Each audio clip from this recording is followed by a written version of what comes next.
Good morning, families. My name is Zubaida. Today, I want to talk about something at the heart of quality education and care, which is collaborative partnerships. Our theme is thriving collaboratively, that is, working together to create consistency between home and childcare settings. By fostering clear and meaningful communication between families and educators, we can provide the best possible learning experience for children, ensuring their growth and development are supported in every environment. So here's the outline of what we'll cover in today's presentation. First, I will introduce the concept of collaborative partnerships in early childhood education and explain why they are important. Next, we'll explore how these partnerships underpin inclusion, learning, and development, including practical examples from the EYLF and NQS. After that, we'll discuss strategies for building strong partnerships with families and communities, highlighting effective communication and engagement practices.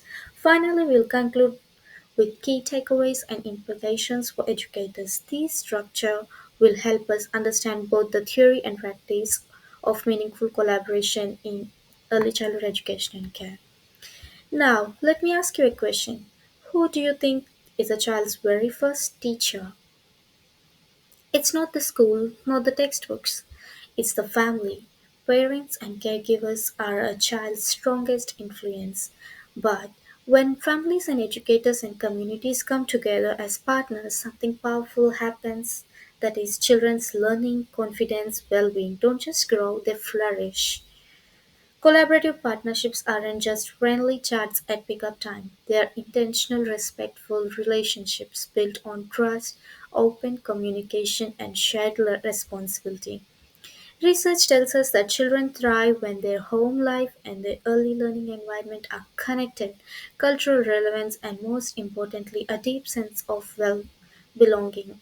In this presentation, I'll explore why these partnerships matter, how they support inclusion, and the ways they create strong networks around every child. We'll look at the theory, see real life practice examples, and finally connect this to our Australian frameworks, that is the EYLF version 2 and the National Quality Framework with a special focus on Quality Area 6. Together, let's discover how collaboration truly shapes brighter futures for children.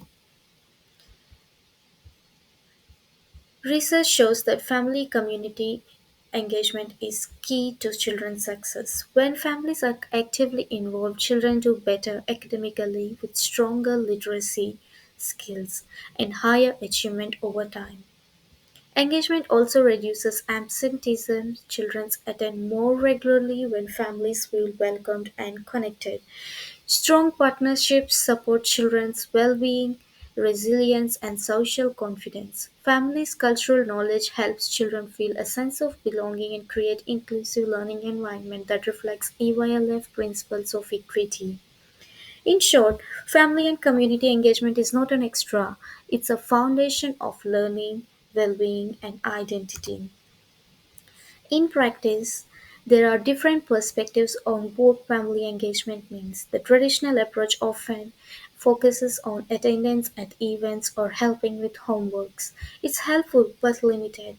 The transformation approach takes it further. Families don't just participate, they actively co create learning experiences and share in decision making. This reflects Quality Area 6 in National Quality Standard, which emphasizes true partnerships. Finally, cultural responsiveness ensures that educators value and celebrate the rich diversity of families, recognizing each family's background, experiences, and traditions, strengthens inclusion, builds trust, and makes learning more meaningful for every child. In short, moving from involvement to partnership with cultural awareness at the core is what truly enriches children's learning and sense of belonging.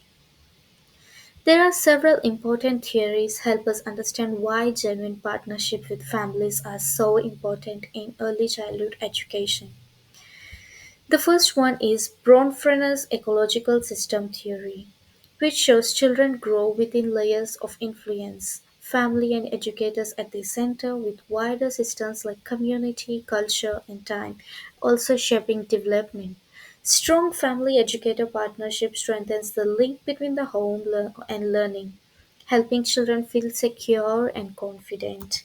Secondly, Vygotsky explained that children learn best through social interactions with more knowledgeable others. His zone of proximal development is the space between what a child can do alone and what they can do with support. The richest learning happens in the zone proximal development. With scaffolding, adults provide best enough help, then step back as the child gains independence. When families and educators share insights, they can identify the child's zone proximal development and offer consistent support across home and learning settings, ensuring children are challenged, supported, and celebrated. The EYLF helps educators and families together to support children's learning. It focuses on three main ideas, that is, belonging, being, and becoming. Children feel safe and included in belonging. Children explore who they are in being, and children grow and learn new skills in becoming. Instead of just saying what children do each and every day, the educators focus on what they are learning, like the problem solving skills, the communication, the hand-eye coordination, or be it a teamwork, using shared learning outcomes such as identity, well-being, and learning skills. Strong partnerships with families are important. Families share knowledge about their child and educators share stories, observations, and photos in simple ways.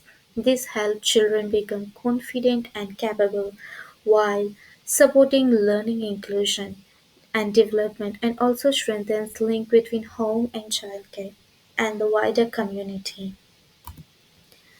The National Quality Framework highlights the importance of working closely with families and communities, with Quality Area 6 focusing on collaborative partnerships. This means educators use respectful two-way communication and involve families in decisions about their child's learning. In practice, educators observe children, reflect on learning stories, and share progress with families.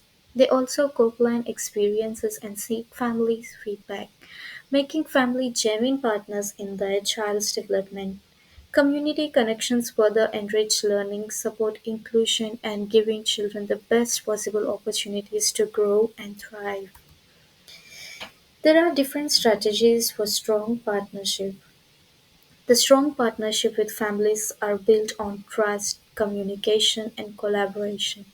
Daily conversations at drop-off and pick-up help educators stay connected and understand each child's needs. Using family surveys and feedback shows that families' perspectives are valued, helps improve programs. Involving families in curriculum planning allows them to share ideas, interests, and cultural knowledge, making learning more meaningful. Celebrating cultural events and traditions also strengthens children's sense of belonging and identity. Together, these strategies ensure families are active partners in their child's learning, creating a supportive, inclusive, and collaborative learning environment. The role of educators in partnership plays a key role in building strong partnership with families, acting as facilitators, communicators, and advocates. Our roles our role as an educator is to build trust and respect through clear, inclusive communication that everyone can understand. We listen to families and champion their voices, making sure their ideas and concerns are included in planning children's learning. Reflecting on our own biases and assumptions is important to treat every family fairly and respectfully. By doing this, we create partnerships where families feel valued and children are fully supported in their learning and development. But even with the best intentions, building strong partnerships can have challenges. Time constraints can make communication difficult, but using flexible methods like emails, messages, or short chats can help. Language barriers can be supported with translators, visuals, or clear, simple language. Cultural differences should be met with respect, curiosity, and a willingness to learn from each family. Some families may feel hesitant at first, so it's important to build trust gradually through consistent positive interactions. By addressing these challenges thoughtfully, we can create authentic partnerships that truly benefit both children and families. I once worked with a 4-year-old with a speech delay who loved numbers, the alphabets, together with his family and a speech specialist.